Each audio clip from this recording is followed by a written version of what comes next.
Welcome everybody. Stop talking. You can talk amongst yourselves later. Warm welcome. I'm so thrilled to see you all here. My name is John Kelly, and I'm the director of the Recovery Research Institute and the National Center for Youth Prevention, Treatment and Recovery. God, it's just great.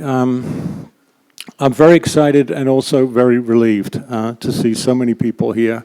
As we all know, it's been a tumultuous roller coaster ride in the last few months with the new administration, and that's meant a lot of chopping and changing, of course, for many people, many people's lives across the federal government, and also very importantly for us in terms of attendance and submissions that were submitted and then had to be withdrawn, and people that were going to come and then they couldn't come. And then they could come, so it's been a roller coaster ride for the conference. So it's just great to see you all here. Thank you so much for coming, for your energy, passion, and commitment to the field of youth prevention, treatment, and recovery. I feel compelled to tell you a quick story because I almost never made it here last night myself. I was coming from the airport in a cab. And I had a very lively cab driver, very lively, and we were coming up towards into the city from the airport, and there's the traffic, going through traffic lights. They're coming up to the traffic light, and the traffic light goes from green to red. But instead of slowing down, the taxi driver speeds up and goes straight through the red light. There's about 100 yards to go. So I was like, okay, well, that was lucky. Anyway, next traffic light, same thing. About 150 yards to go. It goes from green to red, speeds up, goes straight through the red light. So I'm getting really nervous, and I said to him, you realize, you've gone through 2 red lights now.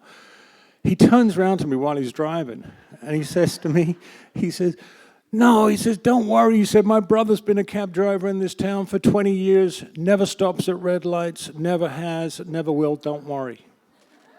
Right? So I'm looking on Google Maps, and I see like around the corner is the hotel, so I think I'm nearly there. Anyway, the next traffic light goes from red to green. So I'm thinking, thank God, it's just around the corner. But instead of going through the green light, he comes to a screeching halt at the green light, right? So I said, excuse me, you can go, it's green. He turns around to me, he says, oh no, he says, you have to be careful. My brother could be coming in the other direction. Yeah. That's not a true story, but it is based on a true story, like most things I say. But anyway, I'm just delighted to be here and to see you all here. So thank you again.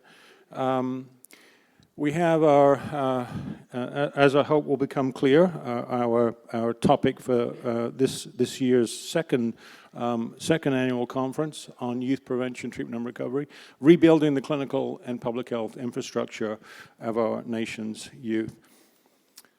And for the first session this morning, we're going to have, of course, it's a two-hour session from 9 to 11. We will have a break. A very brief break between 9:50 and 10, 9:50 and 10 this morning, so just a very quick 10-minute break. Is that right, Zoe? I think it's 5 or 10 minutes. Thank you. So you can get up, use the restroom, grab a drink, and then come back, please, for 10, right on 10, so we'll get going at 10 for the second half of the first session. I want us, my main role here this morning is to thank a lot of people without whom this would not have happened, and provide a little bit of background and rationale for the center and the conference. Again, this is a conference that, as you know, I've got a new appreciation for conferences. I never dreamt I would be running conferences in my career. Never had any desire or inclination or knew what I was just an attendee. I would just come to conferences and come and go. But I've got a new appreciation for the amount of work that it takes for conferences to exist and persist.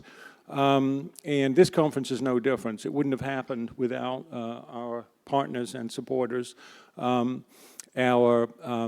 Most importantly, we have a representative here this morning, and I'll introduce him in a minute, who from the Peter and Elizabeth Tower Foundation, without whose initial funding we wouldn't be able, who started this initiative. The Bureau of Indian Affairs and Office of Justice Services, our partner SAMHSA.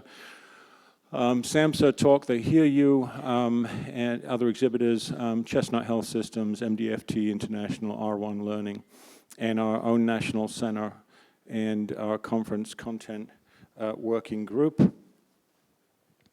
A special shout out to Zoe Gurn. If you've been in contact with the conference or received emails, you've got them from Zoe Gurn. Where's Zoe? She's probably busy working somewhere. Is she here? Zoe? Yeah. Special round of applause for Zoe because she, Zoe is an employee, but this is more than a job for Zoe.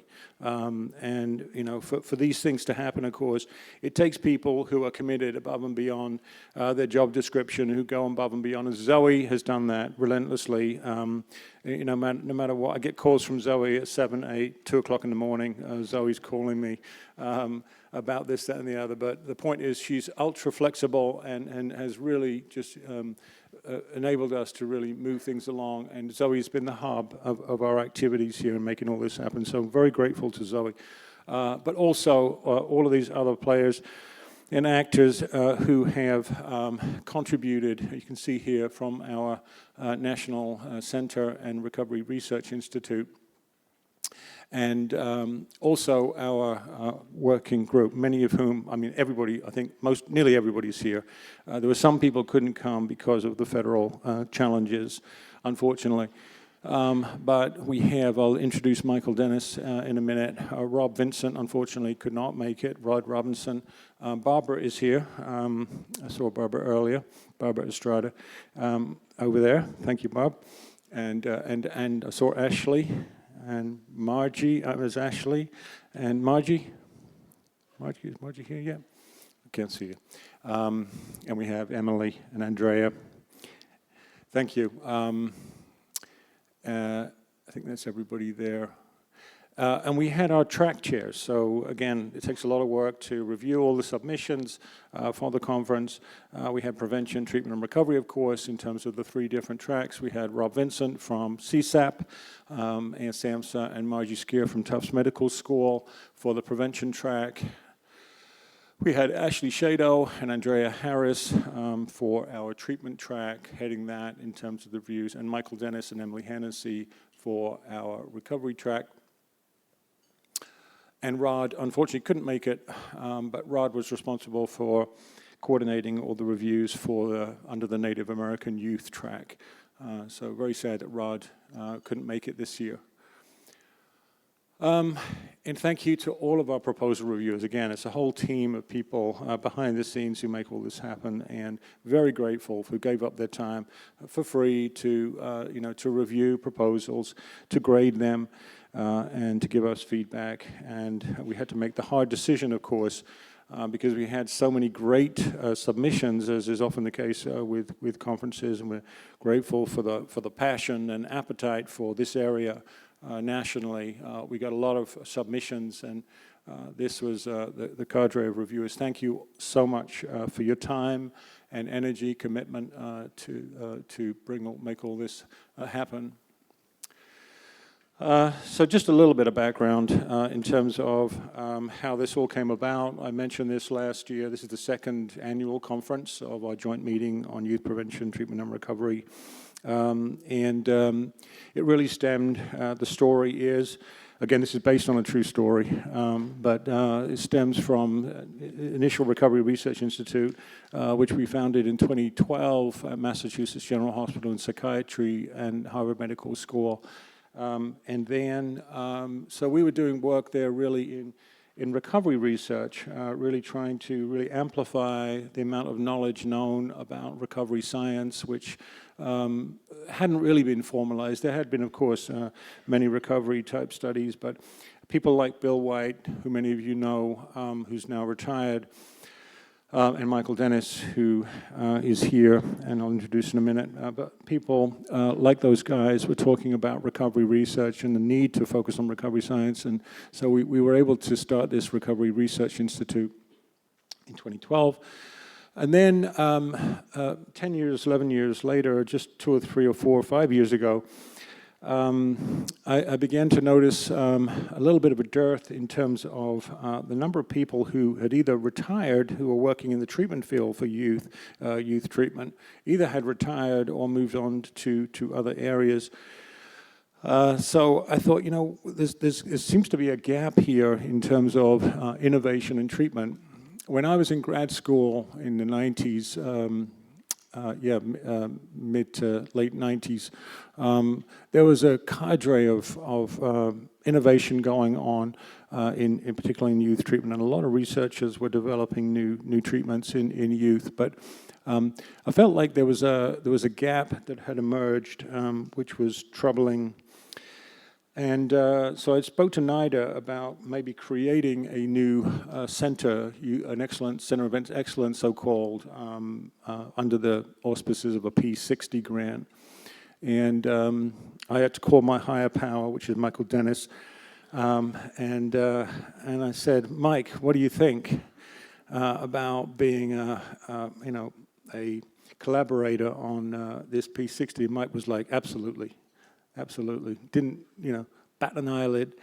And so Mike and I, in fact, Mike then was pushing me constantly, lighting a fire under me after I made that call. I regretted that call after I made it because Mike was like on my case, like ceaselessly, and I'm very grateful to Mike. Mike's got just a force of nature in terms of making things happen. So Mike was really, the driving force that helped the whole thing along. We got this started, and then what happened was we were about to apply for a P60, and then we'd had some donations from some individuals who are part of this Tower Foundation, and they were focused actually on young people. So what happened was, I began talking to the Tower Foundation because, as I mentioned, 2 of them were already donors to the Recovery Research Institute. And we were able to talk with them, and they were very enthusiastic about creating a new national center on youth prevention, treatment, and recovery. And eventually, they were very generously gave us a gift which enabled us to get things started. One of the items of which, under the auspices of the new center, was this conference. And so we were able last year to begin that conference with a generous stipend from them that underwrote some of the costs, offset some of the costs of that initial conference to help us get the ball rolling. And here we are in version 2.0 this year. So that's the story so far. So very grateful to the Tower Foundation. This is just a picture from last year at the Marriott for some of our staff. Thank you guys for all your hard work last year. And that brings me actually to this next speaker, who is our representative from the Peter and Elizabeth Tower Foundation, again, without whom I don't think we would have been able to get this whole thing going as quickly, and certainly would not have been able to create this national center. And I'm very grateful to Nick Randell, who has come today to share his thoughts briefly with us. Nick is a longtime program officer at the Peter and Elizabeth Tower Foundation. Previously, Nick was the administrative director of the outreach and consulting arm of the School of Engineering and Applied Sciences at the State University of New York at Buffalo. Nick has written articles for the Foundation Review on effective program implementation and participatory grant making. He's a certified results-based accountability practitioner. He has an MBA from the University of Buffalo, an MA in English Literature from the University of Virginia, and a BA from Oberlin College. He lives in Buffalo, New York, with his wife Liv, Liz, his son Ted, and daughter Emma have fled the nest, apparently. I think they're down here, right? So, Nick, thank you.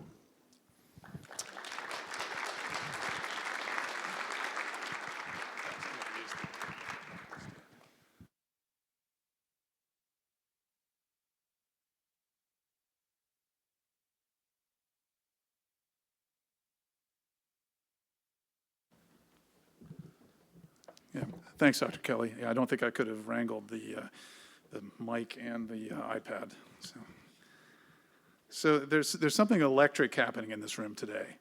You can feel it in the conversation. You can see it in the faces. You can hear it in the buzz in the room. This isn't just another conference. It feels like a watershed moment. I am Nick Randell, Program Officer at the Tower Foundation, and I'm thrilled to be with you for this remarkable gathering. Our Executive Director, Tracy Sawicki, had the privilege of attending last year's conference. When she came back to the office afterwards, she couldn't contain her excitement. She described walking into this room and feeling that same buzz. Seeing old colleagues, connecting after way too long, more a reunion or a homecoming than a conference. That same energy has only grown stronger.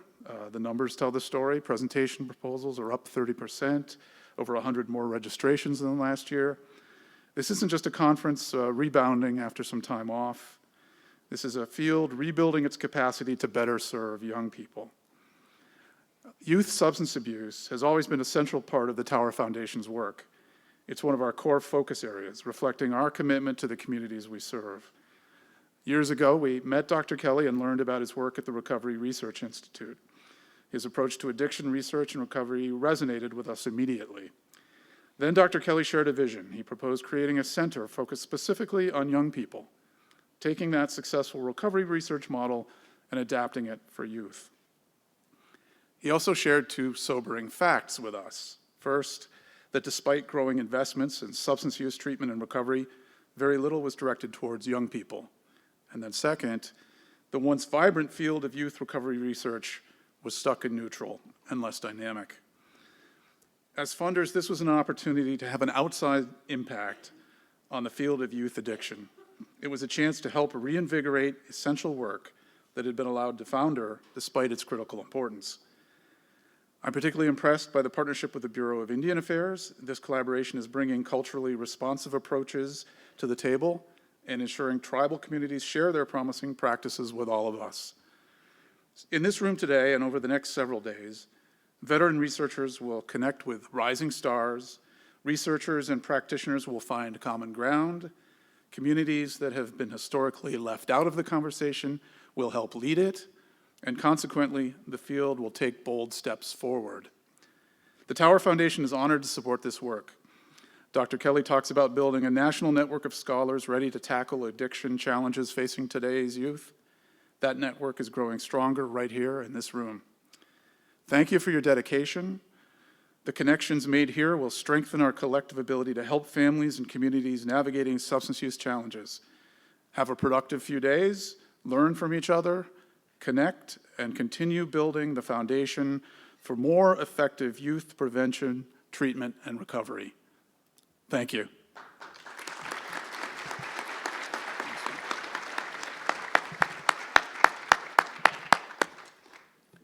Thanks a million, Nick. Beautifully said. Thank you so much for those great words and inspiring words. Thank you. Great to have you. Thanks for making the effort to come and participate. As Nick alluded to, you know, the three kind of foundational elements of that I wanted to instill in the new National Center are these: urgency, action, innovation. Urgency because we haven't got time to spare. We haven't got time to waste. New casualties are happening every single day for substance use disorder. New cases are emerging every single day. And lives are being lost, lives are being blocked and interrupted, and chaos can ensue. So urgency is key, action is key, of course. That's why we are here. to do what we do, to amplify what we do, to extend the message and the research that is done, to be able to amplify and extend that, to inform, to sensitize, to empower people around the country and around the world. I think very importantly is that final one is innovation, because innovation is so key when we're talking about oftentimes young people who are not interested in treatment. They're not interested in recovery. We have to intervene earlier, typically, than they would prefer or like. And this makes the field very challenging, of course. So innovative models are key. How can we attract and engage? Are there things that we can do that will attract and engage young people sooner into the recovery process, into remission, into recovery? I'm not convinced that the answer lies in more CBT groups or those kinds of entities. I think there are other things. I like Phoenix. I like the models like Phoenix Multisport that are populated by peers with lived experience who are doing recreational things that can attract and engage young people into a network of individuals who are living in recovery, often young people as well.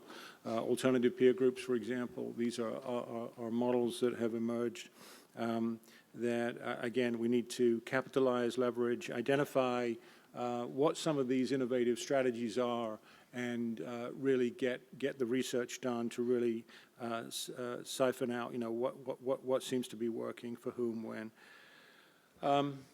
So those three elements are a big part of our initiative, of course, and the other catchphrase that we have is that this focus is a public health imperative. As you all know, substance use is the #1 top public health problem in most middle and high income countries all around the world, not just here in the United States. And we need to do a much better job investing in prevention, treatment, and recovery. We are, as Casa Columbia said many, many years ago, we're willing to write the check. We're willing to write the check for the fallout, for the damage, for the collateral damage, for the direct and indirect damage. We'll write the check for $600 billion every year. But we won't write the check to even offset a partial cost of that at 10% of that. Again, there's lots to think through and do and advocate for in terms of doing a better job in terms of this public health imperative. Shifting gears a little bit, these are conference representatives from different states here who were here last year and this year. That's better. You can see here on the left, this is 2024, last year. These are the states that had 10 or more. We had 41 territories and states represented last year, 44 this year. You can see on the right-hand side. A lot from Massachusetts, Colorado, Illinois, you can see here on the right. So this is great, it's great that we've got such broad representation across states and territories. Now we're missing some, so this is where we need to make some calls here. The ones in the dark here, the ones that weren't represented, those states were not represented last year or this year. You can see here, Iowa, Louisiana, Nebraska, North Dakota. So we'll be calling those folks to have them send some reps, because I think they have kids there, right? I think they do. And anyway, they should be here, so we'll be calling them. We had some last year that weren't able to make it. We got some ones, of course, like Alaska and Hawaii, and we didn't have a virtual option this year for a number of different reasons. But want to hear from you all. We think that's a good idea. I think it's generally a good idea if we can have the virtual option as well, like we did last year. But anyway, I'd love to hear from you. We have a survey that we'll send out. Please fill it out. Just take 2 minutes to fill it out. Give us your feedback about what you want to see next year, what you liked, what you didn't like, what you want more of, to make the conference more useful and better. We had some international folks as well. This person even called from they were swimming when they were online and actually swimming here, studying cases in the ocean. We all know fish are the most likely to get hooked. So anyway, but we had, I think that was American Samoa actually, but we've got representation from around the globe. Again, we can hopefully expand and increase that. I alluded to this already, that one of the challenges with youth is that it's hard to study youth. It's hard to study youth, and I spent a lot of my career studying youth. I've studied across the life stage, but youth are difficult because they typically are not ready always for treatment. Some are, but a majority are not. And this is a shameless plug for a current study. We have an NIH-funded study called the Integra study that we're struggling with recruitment. We've been open for recruitment since October, trying all kinds of things, but struggling. So particularly speaking to the people from Massachusetts here, because we have a statewide thing. So if you're in Massachusetts and you have kids that need treatment, we're offering a free treatment. And it's virtual now, so people can actually access it virtually. It's individual and group treatment for substance use disorder, ages 14 to 21. But it's hard to recruit, and it's hard to keep people in treatment. And so this is one of the challenges that we are finding. Again, just shifting around here. But last year, in terms of abstracts, you can see last year in the darker bar, this year we had an uptick in submitted abstracts across prevention, treatment, recovery. The prevention people are really doing well. Wow, fantastic. We're getting tons of submissions from on the prevention front, which is amazing. Less so for treatment, but still an uptick. And then recovery is lagging behind. Again, I think we need greater innovative strategies, and this is where there's lots of room for thinking outside of the box, for attracting and engaging young people, and we really need to do that. And these were the accepted presentations here, again, trying to incorporate and have a fairly balanced portfolio of presentations in the conference again this year. So thank you. All right, which brings me to our next speaker. And I've already mentioned Mike several times for good reason, because Mike has been around, it's like Mike's always been here. He's kind of one of those guys that is such a force of nature who just makes things happen on so many fronts. Those of you who know Michael Dennis, ever since I've been in the field, Mike's been there, and Rob Vincent as well. Rob Vincent, who's not here, but Rob they started JMate, which was a precursor to this conference back in when did that start? 2006. That ran for about a dozen years, and which I attended many times. And Mike was there, and Rob and Randy Muck and others who were from SAMHSA and CSAT who were helping that exist right here in Baltimore mostly. Mike's just been an amazing force in the field, in the addiction field, not just in youth, but right across the spectrum of the life course in terms of researching all elements of prevention, treatment, and recovery.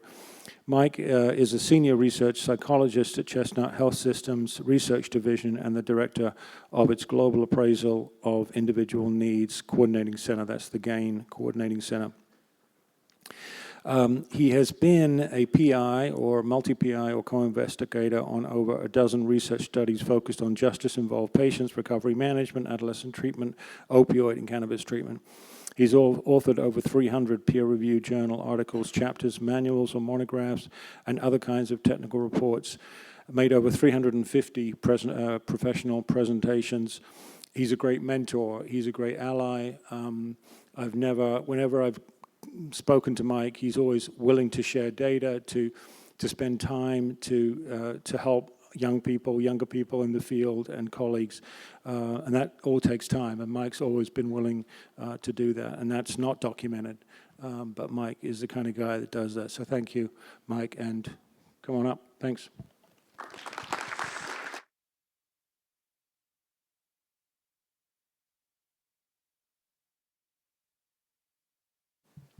I should probably start where John did, which was talking about that story about when he made the first call and said we ought to do this. Everybody I knew, the first meeting we had was even earlier than that in Miami. Of literally, there were only about a dozen people doing adolescent treatment research, and they fit in a room in about 4 tables. There's about 30 of us. Those people have retired, died. The funders have retired or died that were from that cohort. And so when John says, I want to get the band back together, and you got to know this guy's really into music too, so he means it. I was all in because it's probably the hallmark of my life. One of my favorite, best contributions to the field was getting this kind of meeting going. And when you look at the last one that we had, it was getting old. And now when you look around in the room, I see a lot of young and younger and youngish faces. I'm 65, that still doesn't feel that old. So it's a beautiful thing to see all of you here. I did want to just pick up on the 3 themes that John set up. Urgency. Last year, I put up some slides, one slide that just showed the rate of the people with substance use disorder, what's the rate of showing to treatment. For adults, it's about 1 in 10. For people with opioid use disorder, it's about 1 in 3. But for adults, it's 1 in 10. For adolescents, it's 1 in 14. For emerging adults, it's 1 in 35. So there are massive, massive gaps. In the state of Illinois, we are literally down to about 200 adolescents being funded for treatment by the block grant. 200 in the 5th largest state in the country. That's absurd. Used to be about 28%, and we talked about that as being a shortage. This year, I'll be presenting a poster looking at the death rates for teens. Because as my friend and colleague, Dr. Rosemary Whiteshield would say, our children are dying. And the 3 leading causes of death for children are accidents, substance use, and suicide. That is urgency. Action. I don't know if Zoe, if you're able to put up that one slide I sent you or not. But do I have to do this? Oh, there it is. Somebody's magically out there. Wherever you are, Zoe, thank you, or whoever did that. This is a colleague of mine, Catherine Modestat and Dana Sullivan. I want to show you the power of action of data. Data is only useful if you use it. Here is data pooled from over 750,000 people on measures of motivation. If you want to see it, there's a whole poster this afternoon where you can go in there. What I want you to see is that when you pool across many places, this is across over 250 treatment agencies across the country. What you see is that every measure of motivation, self-efficacy, treatment pressure, treatment resistance, treatment motivation, problem orientation, or learned helplessness is changing with age.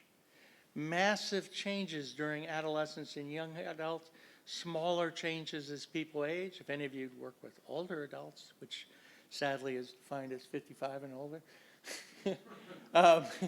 there's also changes over there, but the big changes are in the age group of this population. This is the power of action. Judge Maynard was talking about the idea of the drug courts. Juvenile drug courts have small ends and they can't combine their data. If they can combine their data, then they can see the needs assessments, they see the commonality. And this is the power of action when we work together. When we talk about innovation, there are a lot of people here presenting different evidence-based practices, MDFT, CBT, RMS, CBT, MI. Don't get confused by the acronyms. It's what has worked on average. You have a solid protocol. You have a way to ensure it's trained, delivered, and quality checked. I like to compare evidence-based practices to my wife and I driving along on the road and she's got to go to the restroom. I pull off, there's Joe's gas station on the right and McDonald's on the left. Which one do you think she wants to go to? McDonald's, because at least on average, their restrooms are pretty clean. That's the power of quality assurance. Most evidence-based protocols are that protocol, a rational way to train and check it, and that quality assurance. The quality assurance is not a trivial part of it. It's the hard work to make sure that it's actually delivered.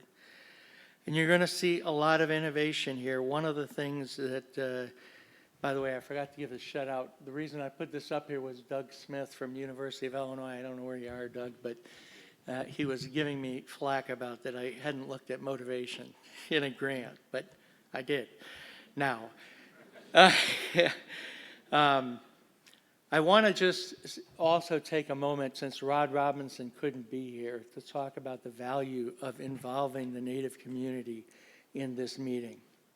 My family, I had an adopted daughter who was Native American that we lost, and it was the Native community, a Lakota pipe carrier, that really helped my family and I recover from that as much as we could. And since then, I've been very much part of trying to become supportive and help and give back to the community. And so we had last year a Native American track, but they were such a presence and such a powerful part of this meeting and contributed so much that this year, while they're here, we wanted to integrate them more because we learned as much or more from them than they learned from us. So again, this urgency, they have children dying. They have action. They're trying to come together through a study called Pathways. They're also trying to implement innovations like R1 and several other things that they're trying to implement across. So the agendas are aligned. I want to just sort of in two final things, I just wanted to give you a sense of sort of who you are collectively. How many of you here are clinicians? How many of you here are researchers? How many of you here are policymakers? Few less of those. How many of you are interested in prevention, treatment, recovery? You can see there's a mix and different hands are going up and down. How many of you here are interested in or practicing an evidence-based practice? How many here are part of the Native American community? I want you to just recognize and see that diversity and commonality. And the last thing I wanted to do is just thank John. John thanked everybody but himself. He was the crazy guy that called me up and said, hey, what if I got the band back together? He actually does have a band, and I do want, Zoe and I are going to find Elvira and play it for you at some point. Maybe if somebody, did you bring your guitar? I didn't. You didn't. Anybody else got a guitar? We can make them play up here. No. Anyways, John really is for RI, for recovery research, which is another hat that I wear and love, has been a huge dynamic role, and now with youth is again helping us greatly. Please give John a hand.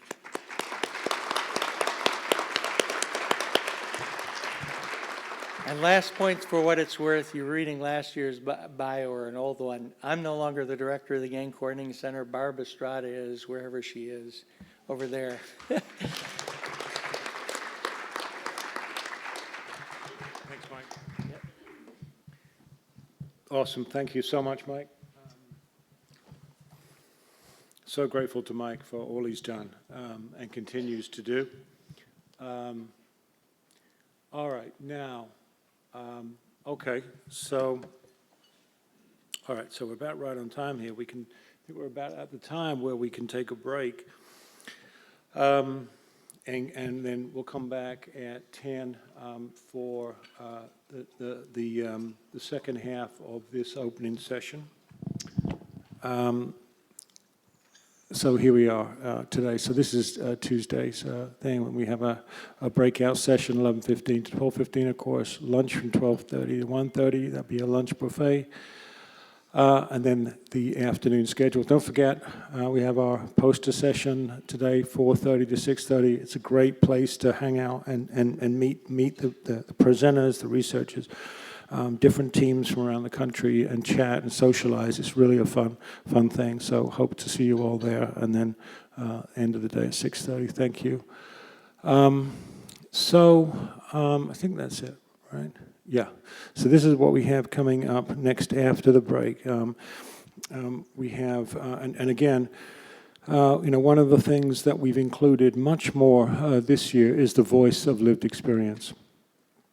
And I'm so excited about that. We have it this year. I think it's going to grow. This has been a movement internationally, and including the voice of lived experience. And we have family members, we have young people. Mark Fishman has created a panel with young people, I think on Thursday.